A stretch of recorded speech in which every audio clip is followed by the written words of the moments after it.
ಪರಿಹಾರ ಆಗ್ತದೆ ಎಂಬ ವಿಶ್ವಾಸ ನಮಗಿದೆ. ಯಾಕೆ ಅಂತ ಹೇಳಿದರೆ ನಾನು ಒಂದು ಮಾತು ಹೇಳ್ತಾ ಇದ್ದೇನೆ, ತಪ್ಪು ತಿಳ್ಕೊಳ್ಬೇಡಿ. ಯಾರಾದರೂ ಒಬ್ಬ ಮತದಾನಕ್ಕೆ ಅಂದರೆ ಓಟಿಗೆ ನಿಲ್ಲುವಾಗ ವಾಟರ್ ಲಿಸ್ಟ್ ನೋಡಿ ಫಸ್ಟ್ ನೋಡೋದು ಮುಸಲ್ಮಾನರ ಓಟು ಎಷ್ಟು ಉಂಟು ಅಂತೇಳಿ. ಮುಸಲ್ಮಾನರ ಓಟು ಹೆಚ್ಚಿದ್ದರೆ ನಾನು ಗೆಲ್ತೇನೆ, ಇಲ್ಲಿ ಅದು ಕಡಿಮೆ ಇದ್ದರೆ ಬೇಡ, ಕಷ್ಟ ಇದೆ ಅಂತ ಹೇಳುವಂಥ ಪರಿಸ್ಥಿತಿ ಈ ಸಮಾಜದಲ್ಲಿದೆ.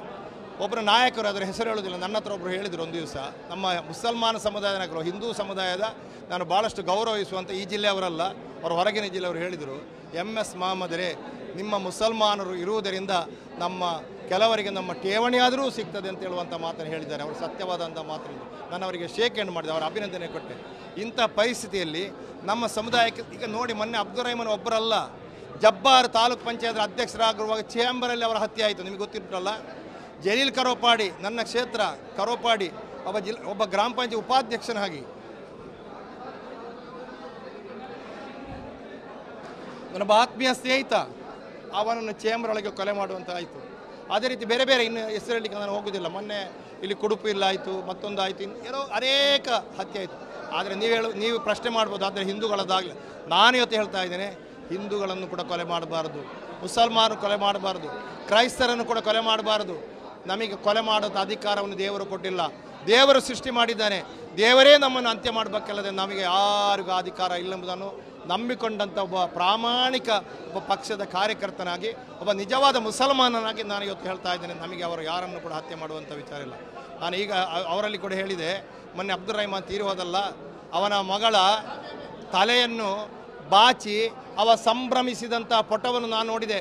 ಈಗ ನಾನು ಆಲೋಚನೆ ಮಾಡ್ತಾ ಇದ್ದೇನೆ, ಆ ಮಗುವ ತಲೆಯನ್ನು ಬಾಚುವಂಥ ತಂದೆ ಇನ್ನು ಯಾರಿದ್ದಾರೆ? ಅವನ ತಂದೆ ಇದ್ದಾರೆ, ಅವರಿಗೆ ಆರೋಗ್ಯ ಸರಿ ಇಲ್ಲ, ಆ ತಂದೆಯನ್ನು ನೋಡಿಕೊಳ್ಳುವಂಥ ರೀತಿಯ ಯಾರು ಮಗ ಇದ್ದಾನೆ? ಮನೆ ಸರಿ ಇಲ್ಲ, ಮನೆ ಕಟ್ಟಬೇಕಂತಲೂ ಹೊರಟಿದ್ದಾನೆ, ಮನೆ ಕೆಲಸ ಪೂರ್ತಿ ಆಗಲಿಲ್ಲ, ಅದನ್ನು ಪೂರ್ತಿ ಮಾಡೋರು ಯಾರು ಅಂತೇಳಿ ನಾವು ಇವತ್ತು ಆತಂಕ ಪಡುವಂಥ ವಿಚಾರಗಳಿಗೆ. ಕೊನೆಯದಾಗಿ ಒಂದು ಮಾತು ಹೇಳ್ತಾ ಇದ್ದೇನೆ, ಇದಕ್ಕೆಲ್ಲ ಕಾರಣ ನಮ್ಮ ಪೊಲೀಸ್ ಇಲಾಖೆ. ನೇರವಾಗಿ ನಾನು ಹೇಳ್ತಾ ಇದ್ದೇನೆ, ನನಗೆ ಅದರಲ್ಲಿ ಏನು ನನಗೆ ಬೇಸರವಿಲ್ಲ, ನನಗೆ ಆತಂಕವಿಲ್ಲ. ಮೊನ್ನೆ ಬಜ್ಪೆ ಛಲ ಆಯ್ತಲ್ಲ, ಬಜ್ಪೆ ಛಲಕ್ಕೆ ಪರ್ಮಿಷನ್ ಇತ್ತ? ಮಾಧ್ಯಮದ ಸ್ನೇಹಿತರು ಮಾಧ್ಯಮ ಸ್ನೇಹಿತರು ನೀವು ಅರ್ಥ ಮಾಡಿಕೊಳ್ಬೇಕು. ಪರ್ಮಿಷನ್ ಇಲ್ಲದೆ ಒಂದು ಪೊಲೀಸಿನವರು ಯಾಕೆ ಅವರನ್ನು ಬಜ್ಪೆ ಚಲೋ ಮಾಡಲಿಕ್ಕೆ ಅನುವು ಮಾಡಿಕೊಟ್ರು? ಅವರನ್ನು ಆ ಒಂದು ಹಂತದಲ್ಲಿ ಪ್ರಾರಂಭ ಮಾಡುವಂಥ ಸಂದರ್ಭದಲ್ಲಿ ನಿಲ್ಲಿಸಬೇಕಂತೇಳಿ ಹೇಳಿ ಅದಕ್ಕೆ ಬೇಕಾದಂಥ ಕಾರ್ಯಕ್ರಮಗಳನ್ನು ಮಾಡಿಕೊಳ್ತಾ ಇದ್ದರೆ ಅವ್ರು ಬಜ್ಪೆ ಚಲೋ ಮಾಡಲಿಕ್ಕಿತ್ತ? 3-4 ಜನ ಅಲ್ಲಿ ಭಾಷಣ ಮಾಡಿದಾರಲ್ಲ, ನಾನು ಕೇಳಿದ ಭಾಷಣವನ್ನು ಯಾರಿಗಾದರೂ ಸಹಿಸಲಿಕ್ಕೆ ಸಾಧ್ಯ ಆಗ್ತದೆ? ನಾನು ಇವತ್ತು ನೇರವಾಗಿ ಹೇಳ್ತಾ ಇದ್ದೇನೆ, ಮೊನ್ನೆ ಬಜ್ಪೆಯಲ್ಲಿ ಅವರು ಮಾಡಿದಂಥ ಕೋಮು ಪ್ರಚೋದನೆಯ ಭಾಷಣದಿಂದಲೇ ನಮ್ಮ ಒಬ್ಬ ಸಹೋದರನ ಕೊಲೆಯಾಗಿದೆ. ಅಲ್ಲಿ ಅವರ ಅಬ್ದುಲ್ ರಹಮಾನ್ ಅಲ್ಲ, ಅವರಿಗೆ ಯಾರೊಬ್ಬ ಮುಸಲ್ಮಾನರಿಗೆ MS ಮಹಮ್ಮದ್ ಸಿಕ್ಕಿದ್ರು ಆಗ್ತದೆ, ಅವರಿಗೆ ಮತ್ತೊಬ್ಬ ನನ್ನ ಸ್ನೇಹಿತ ಅಸ್ರಫ್ ಸಿಕ್ಕಿದ್ರು ಆಗ್ತದೆ, ಇನ್ನೊಬ್ಬ ಯಾರು ಹಮೀದ್ ಸಿಕ್ಕಿದ್ರು ಆಗ್ತದೆ. ಅವರಿಗೆ ಯಾರು ಬೇಕು? ಒಬ್ಬ ಮುಸಲ್ಮಾನರು ಬೇಕು. ಅವರ ಆ ರೀತಿಯ ಭಾಷಣ ನನಗೆ ಅರ್ಥ ಆಗಿದೆ, ಯಾರನ್ನಾದರೂ ಏನಾದರೂ ಮಾಡಿ ಅಂತೇಳಿ. ಆದ್ದರಿಂದ ಇದಕ್ಕೆಲ್ಲ ಕಡಿವಾಡ ಆಗಬೇಕಾದ್ರೆ ನಮ್ಮ ಜಿಲ್ಲೆಯ ಕಮಿಷನರ್ ಒಬ್ಬರು ವರ್ಗಾವಣೆ ಆದರೆ ಸಾಕಾಗೋದಿಲ್ಲ. ಇಡೀ ದಕ್ಷಿಣ ಕನ್ನಡ ಜಿಲ್ಲೆಯ ಇಡೀ ಪೊಲೀಸ್ ಇಲಾಖೆಯ ಆಮೂಲಾಗ್ರವಾದಂಥ ಬದಲಾವಣೆ ಆಗಬೇಕು. ಇವತ್ತು ಪೊಲೀಸರು ಎಲ್ಲಿದೆ ಅಂತ ಹೇಳಿದರೆ, ಎಷ್ಟೋ ವರ್ಷದಿಂದ ಎಲ್ಲಿದ್ದಾರೆ. ಬಹುಶಃ ಆ ಬಸ್ಸಿಂದ ಬಂದ ಪೊಲೀಸ್ ಇಲಾಖೆಯವರು ಆ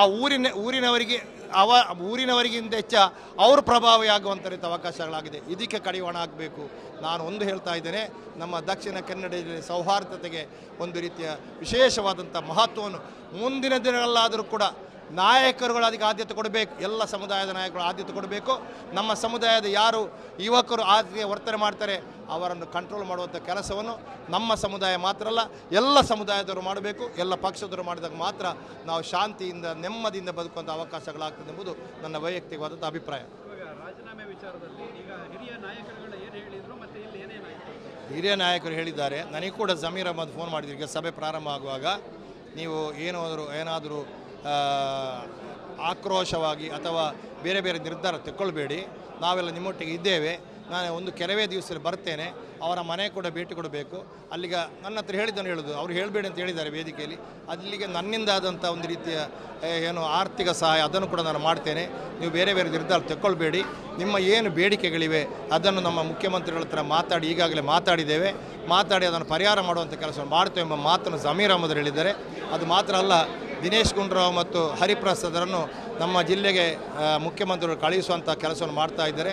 ನಿಮ್ಮ ಅಹವಾಲುಗಳನ್ನು, ನಿಮ್ಮ ಸಮಸ್ಯೆಗಳನ್ನು ಅವರ ಮುಂದೆ ಹೇಳಬೇಕು, ಅದಕ್ಕೆ ಪರಿಹಾರ ಮಾಡ್ತೇವೆ ಅಂತ ಅವರು ಹೇಳಿದ್ದಾರೆ. ನೋಡುವ, ಮುಂದೆ ಕಾದು ನೋಡಬೇಕು ಅಂತ ಈ ಸಂದರ್ಭದಲ್ಲಿ ಹೇಳಲಿಕ್ಕೆ ಇಚ್ಛೆಪಡ್ತಾ ಇದ್ದೀನಿ.